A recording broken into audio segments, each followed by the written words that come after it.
جس رب نے ہمارے حقوق جو ہے، حقوق العباد بندوں کے حقوق، یہ بھی تو رب نے مقرر کیے، یہ بھی رب نے مقرر کیے ہیں، تو رب چاہے جس کو معاف کر دے۔ رب تعالیٰ بندوں کے حقوق بھی معاف کرنے پر قادر ہے، لیکن اس کا قانون قدرت یہ ہے کہ جب تک بندہ راضی نہیں ہوتا رب معاف ہی نہیں کرتا۔ یہ کہا جائے گا کہ رب تعالیٰ بندوں کے حقوق بھی معاف کر سکتا ہے، کرتا ہے، اور اس کے قدرت ہے، لیکن اس کی مشیت یہ ہے، اس کا قانون قدرت یہ ہے کہ جب تک بندہ معاف نہ کرے رب تعالیٰ اس کے حق کو معاف ہی نہیں کرتا۔ تو اس لیے اس کا معاملہ جو ہے حقوق العباد کا، یہ اس کو کہتے ہیں کہ یہ حقوق اللہ سے بھی زیادہ سخت ہو جاتا ہے معاملہ، کہ رب کو راضی کرنا آسان ہے کیونکہ وہ تو ہے ہی رحیم و کریم۔ کوئی 20 سال بھی رب تعالیٰ کی نافرمانی کرے، ایک مرتبہ دل سے رب کو پکارے اور اپنے کیے پر شرمندہ ہو جائے، رب تعالیٰ چاہے تو پورے 20 سال کی گناہوں کو نیکیوں میں تبدیل فرما دے۔ رب تعالیٰ کریم ہے اور کریم سے کرم ہی کی اپیل ہوتی ہے اور کرم ہی کی امید ہوتی ہے، لہٰذا اس کا معاملہ کچھ اس لحاظ سے کہ رب کریم ہے آسان ہے، اور بندوں کے حقوق کا معاملہ جو ہے وہ بڑا مشکل ہے۔ اس کے حوالے سے میں کچھ آپ کے سامنے عرض کرتا ہوں کہ حدیث پاک میں نبی کریم علیہ الصلوۃ والسلام نے اس کے بارے میں جو فرمایا، نبی کریم علیہ الصلوۃ والسلام نے ایک دن صحابہ اکرام کے مجمع میں فرمایا کہ اتدرون من المفلس، فرمایا کیا تم جانتے ہو کہ مفلس کون ہے؟ تمہیں پتہ ہے کہ مفلس کون ہے؟ تو صحابہ اکرام نے عرض کی المفلس فینا من لا درہم لہ ولا متاع، فرمایا ہمارے ہاں تو مفلس اس کو کہا جاتا ہے جس کے پاس کوئی پیسہ نہ ہو، کوئی مال نہ ہو، جو غریب ہو، کنگال ہو، تو ہمارے ہاں تو اس کو مفلس کہا جاتا ہے۔ لیکن جا نبی جل آپ کس کو مفلس فرما رہے ہیں؟ آپ کی امت میں مفلس کون ہوگا؟ تو نبی کریم علیہ الصلوۃ والسلام نے فرمایا ان المفلس من امتی من یاتی یوم القیامہ بصلاۃ وصیام وزکاۃ، فرمایا میری امت میں سب سے زیادہ مفلس وہ ہے کہ جو قیامت کا دن اس حال میں آئے گا کہ اس کے ساتھ اس کی نمازوں کے، اس کے روزوں کے، اس کی زکوٰۃ کی بڑی بڑی نیکیوں اس کے پاس ہوگی، نیکیوں کے انبار لے کر قیامت کے دن آئے گا، لیکن حالت یہ ہوگی ویاتی قد شتم ہاسا، فرمایا اس کی حالت یہ ہوگی کہ کسی کو اس نے گالی نکالی ہوگی اور کسی کا حق دبایا ہوگا، کسی کا مال کھایا ہوگا، کسی کو مارا ہوگا۔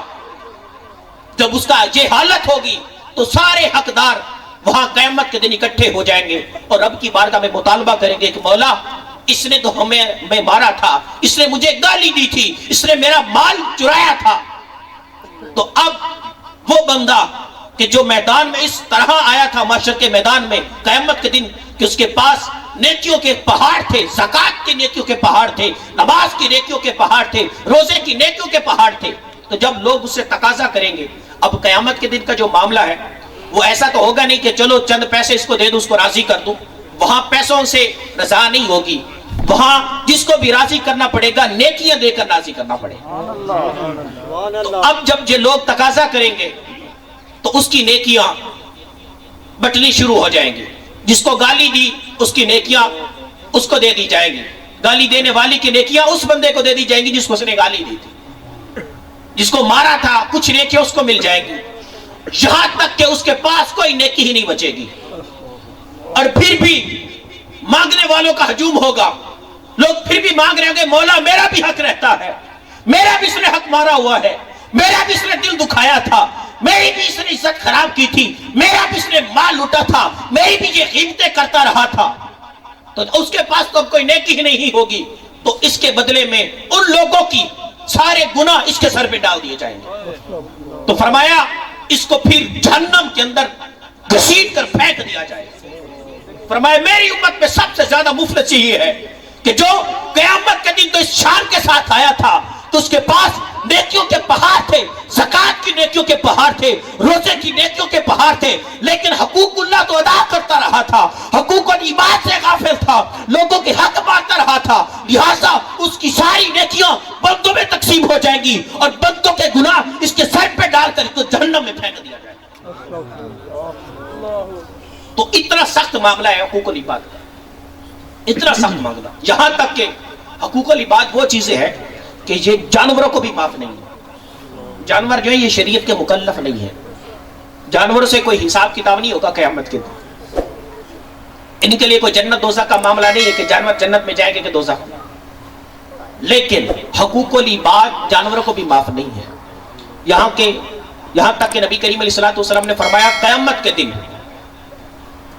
وہ بکری جس کے سینگ نہیں تھے اور اس کو کسی سینگ والی بکری نے دنیا کے اندر مارا تھا, تو قیامت والے دن وہ بغیر سینگ والی بکری سینگ والی بکری سے اپنا انتقام لے گی. بلکہ یہاں تک کہ فرمایا حتی ذرۃ من ذرہ, فرمایا یہاں تک کہ چونٹی چیڑی جڑی ہے, فرمایا چونٹی بھی ایک دوسری چونٹی سے بھی بدلہ لے رہی. تو حقوق العباد کا معاملہ اتنا ہے کہ وہ کہ جو شریعت کے مکلف نہیں ہے, وہ جانور کہ جن کے اندر شعور ہی نہیں ہے, ان کو بھی یہ معاف نہیں کیے گئے, وہ بھی قیامت کے دن اس چیز کا بدلہ دے گے. ہمیں تو ڈر جانا چاہیے,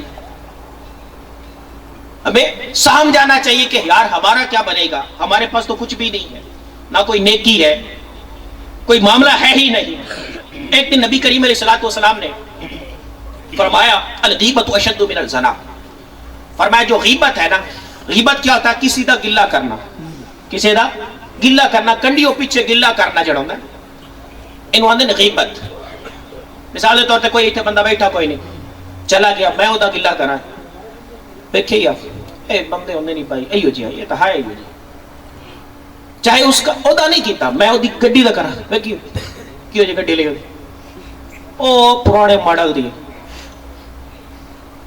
اب یہ میں نے اس بندے کی بات نہیں کی, اس کی گاڑی کی بات کی. اسی طرح میں اس کے گھر کی بات, گھر ویکھی, دروازے ویکھی کس کلر دا, عجیب جو کلر ہے یار. اب یہ بات جب وہ سنے گا کہ اس کو اچھی لگے گی, نہیں لگے گی نا, تو یہ ہے غیبت,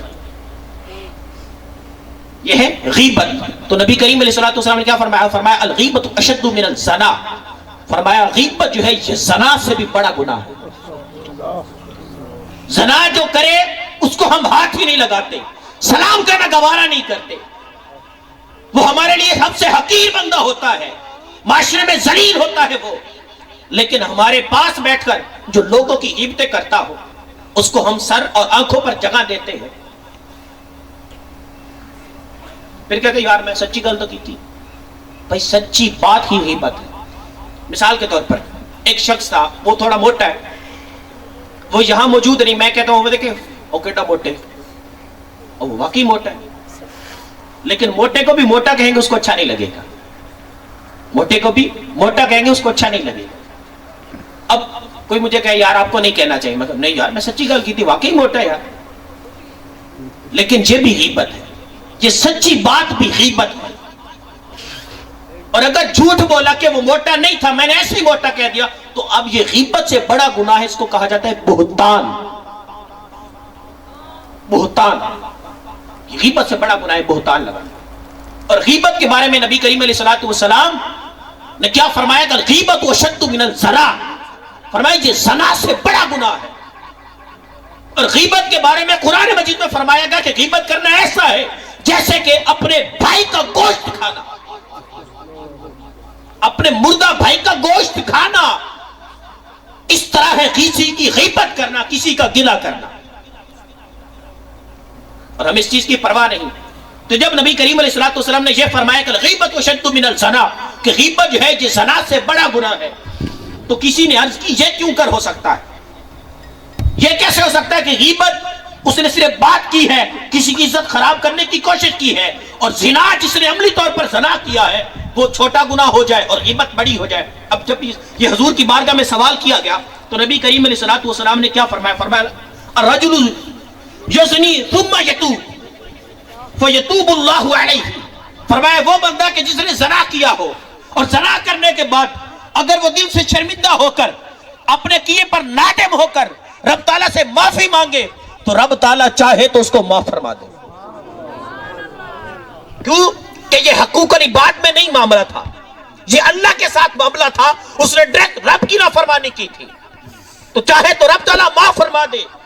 وَإِنَّ صَاحِبُ الْغِیبَةِ لَا يَغْفِرُ اللَّهُ حَتَّى يَغْفِرَهُ صَاحِبُهُ, فرمایا اور غیبت کا معاملہ یہ ہے کہ اس وقت تک معاف نہیں ہوگی جب تک کہ جس بندے کی غیبت کی گئی تھی وہ بندہ خود نہ معاف کر دے. جب تک کہ جس بندے کی غیبت کی گئی تھی وہ خود نہ معاف کر دے.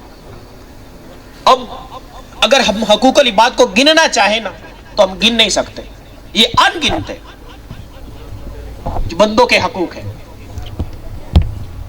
ان گنت ہے. اور نبی کریم علیہ الصلوۃ والسلام نے فرمایا من اذا مسلما فقد اذانی ومن اذانی فقد اذنا. فرمایا جس نے کسی مسلمان کو تکلیف دی اس نے مجھ کو تکلیف دی, اور جس نے مجھ کو تکلیف دی اس نے رب کو تکلیف دی. یہ حقوق العباد کے بارے میں ہے کہ کسی مسلمان کو تکلیف دینا. اور آج ہمارے یہاں بڑی یہ چیز عام ہے. اور پھر ہماری بدبختی جڑا کوئی ساڑھے کو لا کے کسی سے گلے کرے نا سانو انجے جاتا چل آئے نا اور شرما ہوتا سی تھوڑی دال دو چار گلنا تھا سوڑا خود نکالیں گے اس سے کچھ بات پتا ہے. اچھا فلانے کے بارے دسی. اور جو نقلیں اتارنے میں ماہر ہو کسی کے نقلیں اتارتا ہے اس سے تو ہم بس جب بھی ملے گا کہ یار وہ تھوڑی ہوتی ہے آواز کٹی وہ فلانے والی آواز. یہ ہماری صورت حال. حالانکہ یہ زنا سے بڑا گناہ ہے. اور فرمایا غیبت کرنے والا قیامت کے دن کتے کی شکل میں جہنم میں ڈالا جائے گا. اور فرمایا سب سے پہلے جہنم میں غیبت کرنے والا جائے گا, اور سب سے آخر میں جہنم سے جس کو نکالا جائے گا وہ وہی ہوگا جس نے غیبت کی تھی. سب سے آخر میں جہنم سے نکالا جائے گا. اور ایک روایت میں فرمایا گیا کہ غیبت کرنے والا جہنم کا بندر ہے, بندر. اتنا بڑا گناہ ہے غیبت کرنا کہ کسی کے بارے میں غلط بات کرنا. آج اگر ہمارے گھروں سے یہ چیز نکل جائے نا خدا کی قسم ہمارے گھروں میں سکون آ جائے. اگر جو ساس ہے وہ بہو کا غلط تذکرہ نہ کرے اور نہ غلط تذکرہ سنے کسی سے, نہ غیبت کرے اور نہ غیبت سنے, تو کیا اس کا بہو کے بارے میں اس کا دل کی تصورات بدلیں گے؟ محبت میں کمی آئے گی بھلا؟ ہرگز نہیں آ سکتی. محبت بڑھے گی تو گھر میں سکون آ جائے گا. اگر بہو ساس کو ماں سمجھے اور ساس بہو کو بیٹی سمجھے تو کیا اس گھر میں فساد ہوگا بھلا؟ کبھی نہیں ہوگا. وجہ کیا ہے؟ غیبتیں, ایک دوسرے پر بہتان بازیاں لگانا. پھر دوسری کیا چیز؟ مسلمانوں سے سوء ظن رکھنا, بدگمانی کرنا. مثال کے طور پر کسی کو کال کی, اس نے فون اٹینڈ ہی نہیں کیا, میں کہنا 4 پیسے آگے نا اٹھتا ساری گل ہی نہیں سنتا بھائی 4 پیسے آگے نا ٹینگر ہی بھاگ گئی بندے کی. یار ممکن ہے اس نے چارجنگ پہ لگایا گھر سے باہر نکل گیا, ایسا ہو نہیں سکتا. ممکن ہے یار وہ واش روم میں بیٹھا ہو وہاں کیسے اب تمہاری وہ سنے گا, نماز پڑھ رہا ہوں. کچھ تو سوچ لو یار, کچھ تو سوچ لو. اور بغیر کسی پروف کے ایسے ہی تہمت لگا دی جاتی ہے. ہوتا ہے یہ. فرمایا کہ جو تمہارے منہ پر تمہاری تعریف بھی کرے نا اس کے منہ پہ بھی مٹی ڈال. اور یہ میرے منہ پر دوسروں کی توہین کر رہا ہے. اب مجھے بتائیں کہ جو آپ کے سامنے بیٹھ کر کسی دوسرے بندے کی غلط باتیں بتاتا ہے کیا وہ آپ کی باتیں دوسروں کو نہیں بتاتا ہوگا؟ یہ کیسے آپ نے سوچ لیا کہ وہ آپ کی باتیں دوسروں کو نہیں بتاتا ہوگا؟ وہ آپ کی باتیں بھی ضرور بتاتا کہ اس کا کام ہی یہی ہے. اس کے اندر شیطانیت ہے ہی یہی کہ ادھر کی بات ادھر پہنچانا, ادھر کی بات ادھر پہنچانا. اور ہم اس چیز سے غافل ہیں. دوستوں میں یہ باتیں عام ہو جاتی ہیں. اس کی گاڑی کی غیبت ہو رہی ہے, اس کے گھر کی غیبت ہو رہی ہے, اس کے چلنے کے انداز پر بات ہو رہی ہے, اس کے جسم پر بات ہو گئی, اس کے رنگت پر بات ہو گئی, اس کی ٹوپی پہ بات ہو گئی, اس کے جوتوں پہ بات ہو گئی. ہر چیز پر ہمیں کوئی نہ کوئی نقص, کوئی نہ کوئی چیز